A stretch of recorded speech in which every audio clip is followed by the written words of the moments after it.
Yun na? Eh, kumusta yung Okay naman. Nakapabahinga naman ako. Hindi naman ako masyadong every minute. So, good luck. Ayan. Comment ginano. Sumabis namin si Mo, Rodney. Maganda naman na. And then, the whole team naman. Nag-step up kami lahat sa game na to. masakit ba na? Konti lang tapos tight. Ano ba exactly yung diagnosis? Yun din yung calf injury? Oo. Ayun, good thing, pahinga kami bukas. So, hindi naman pahinga yung practice.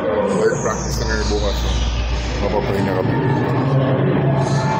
Sabi ni Coach Leo, gusto mo raw maglaro. Ang prueba nun, maaga kang dumating. Oo nga eh. Talagang binisito ka maglaro at may injury ka. Kasi wala, semis na to eh. Diba? Lahat naman tayo gusto manalo semis. So, manage minutes na. So, good thing nakuha namin yung panalo.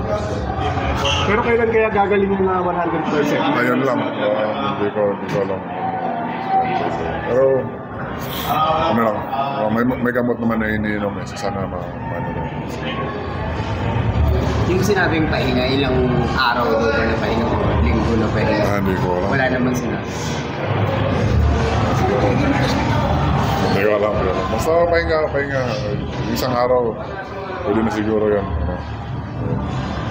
Tulog lang. So, yun. Salamat ha. Thank you.